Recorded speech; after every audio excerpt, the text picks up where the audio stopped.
જે vibrant Gujarat regional summit જે થઈ રહ્યું છે એનો મુખ્ય આદેશ છે આપણા સૌરાષ્ટ્ર અને કચ્છની સ્ટ્રેન્થ જે અને એ સેક્ટરમાં જે ઓપોર્ચ્યુનિટીઝ છે એને વર્લ્ડ લેવલે શોકેસ કરવાનું. એટલે વર્લ્ડ લેવલના ઇન્વેસ્ટરો અહીંયાથી આવે, અહીંયા ઇન્વેસ્ટમેન્ટ થાય, આપણી પ્રોડક્ટને જોવે, આપણી પ્રોડક્ટનું વર્લ્ડ લેવલે આપણે એનું વેચાણ કરી શકીએ અને આના દ્વારા વધુમાં વધુ રોજગારીનું સર્જન થાય. એ આ વાઇબ્રન્ટ ગુજરાત રિજિયોનલ કોન્ફરન્સનો મુખ્ય ઉદ્દેશ છે.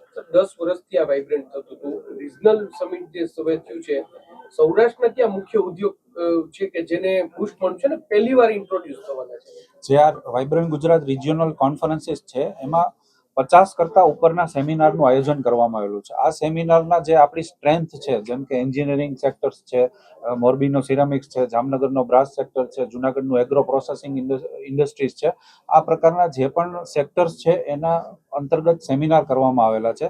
અને આપણે ત્યાં ઓપોર્ચ્યુનિટીઝ જે સેક્ટરમાં છે, જે સેક્ટર ઇમર્જિંગ સેક્ટર્સ છે, જેમ કે સોલાર મેન્યુફેક્ચરિંગ, સેમિકન્ડક્ટરનું મેન્યુફેક્ચરિંગ, આ અંતર્ગત પણ સેમિનારનું આયોજન કરવામાં આવેલું છે. અને આ જે સેમિનાર છે એમાં અલગ અલગ પ્રકારના પેનલ ડિસ્કશન્સ હશે.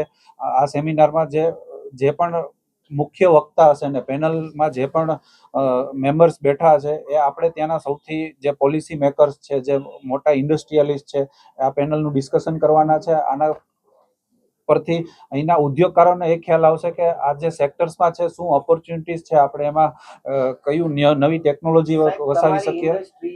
અત્યારે કરંટ સિચ્યુએશન શું છે, કેવડું અર્થતંત્ર છે તમારું, ને હવે એને બૂસ્ટ કેવું પડશે? પર્ટિક્યુલર જ્વેલરી સેક્ટરમાં તો રિજનલ કમિશનર તો પણ જ્વેલરી મેન્યુફેક્ચરિંગનું હું કહી દઉં કે આપણે જે રાજકોટ જિલ્લામાં કોર 5 સેક્ટરની વાત કરીએ તો એન્જિનિયરિંગ મેજર સેક્ટર છે, ત્યારબાદ જેમ્સન જ્વેલરીમાં સૌથી વધારે રોજગારી આપતું સેક્ટર છે. આમાં લગભગ અમારી ઓફિસમાં 16,000થી વધારે MSME નોંધાયેલા છે અને લગભગ 4 લાખ લોકોને ડાયરેક્ટલી અને ઇનડાયરેક્ટલી એમ્પ્લોયમેન્ટ આપવાનું આ સેક્ટર કામ કરે છે. આજે રાજકોટના જે મેન્યુફેક્ચરર્સ છે એમની પ્રોડક્ટ, એમની ક્વોલિટી અને એમની જે ક્ષમતા છે એ ખૂબ વિશાળ છે. પણ રાજકોટને જે છે એક વિદેશના માર્કેટમાં એક આગવું સ્થાન મળે એના માટે વાઇબ્રન્ટ ગુજરાતનું જે આયોજન છે એમાં પણ જે રિવર્સ બાયર સેલર મીટ છે એ ખૂબ ઉપયોગી થવા જઈ રહી છે.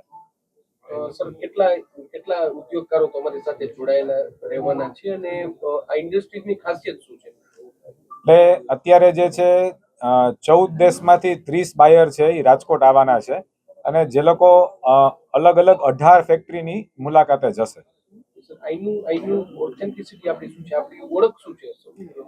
રાજકોટ જે છે એમાં પ્લેન ગોલ્ડ જ્વેલરી છે, જે ટેકનોલોજી બેઝડ જ્વેલરી જે છે, રાજકોટ એન્ટિક જ્વેલરી છે અને સિલ્વર જ્વેલરી. આ મુખ્ય આપણા અત્યારે 4 છે. અને હવે જે વેલ્યુ એડિશનમાં રાજકોટમાં ડાયમંડ સ્ટડેડ જ્વેલરી અને CVD સ્ટડેડ જ્વેલરી પણ બની રહી છે.